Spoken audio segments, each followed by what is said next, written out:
Crochet qui bat. C'est bon. Voilà. Pouvez vous présenter ainsi que Oh, le Voilà, moi je suis Ali Bakhoum, je suis le chef d'antenne de l'ONG La Lumière à Kédougou, en tout cas membre de la société civile au niveau de la région de Kédougou. Voilà, M. Braham, vous avez été présent à cet atelier. Quelles ont été vos impressions? Bon, nos impressions ont été en tout cas élevées, très élevées même, parce que vous savez que cet atelier vient en son heure. Pour ne pas dire que c'est venu en retard, ça a trouvé une problématique extraordinaire de la Falémé. Quand on sait que pour l'année 2018, il y a eu au moins une mission de l'OMVS dans la zone qui a décliné et qui a confirmé en tout cas les problèmes de pollution de la Falémé. Et en 2019, vers le mois de mai aussi, il y avait une mission de tous les gouvernements qui sont autour de la Falémé, au niveau de la Falémé, pour constater encore les dégâts causés par l'activité, les industries extractives et les orpailleurs. Donc ça, aujourd'hui, cet atelier qui nous mène à la mise en place d'un observatoire pour un observatoire citoyen international pour la Falémé. Donc c'est un atelier vraiment qui vient en son nom.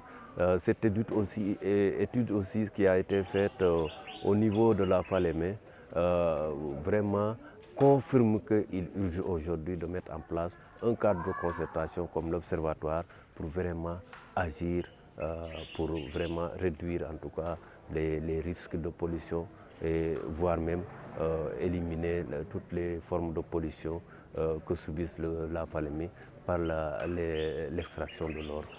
Voilà. Quels sont vos rapports avec l'association ASFA 21, c'est un partenaire, en tout cas dans le cadre de la surveillance de la Falémé. Ils ont fait une mission au Sénégal en 2018 pour vraiment identifier les potentiels, en tout cas, collaborations qui peuvent exister entre les deux ONG qui ont en tout cas des activités similaires.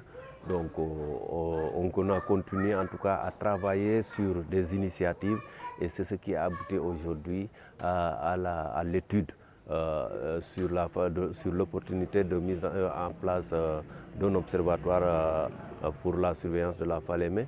Et c'est ce qui nous a amené aujourd'hui de faire l'appel de Kenyaba pour la mise en place de l'observatoire citoyen international pour la Falémé.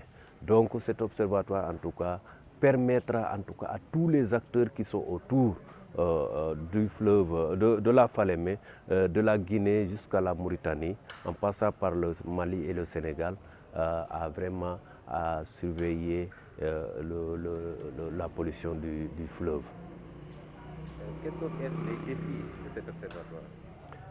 Les défis de l'observatoire, c'est de sensibiliser les riverains de la Falémé sur le danger, en tout cas, que subissent la Falémé lié à l'extraction de l'or traditionnel ou industriel, parce que vous savez qu'il y a la présence de plusieurs industries au niveau de la Falémé.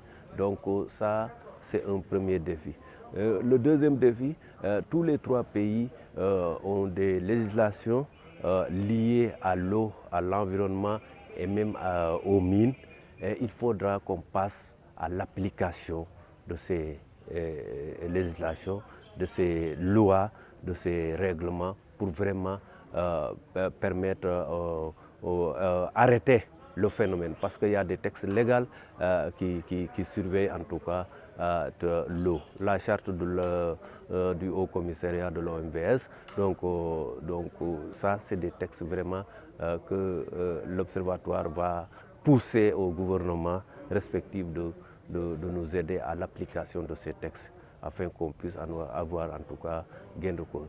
L'Observatoire aussi va consister à mettre en place des cadres de concertation au niveau local pour pouvoir surveiller et donner l'information à temps réel aux décideurs.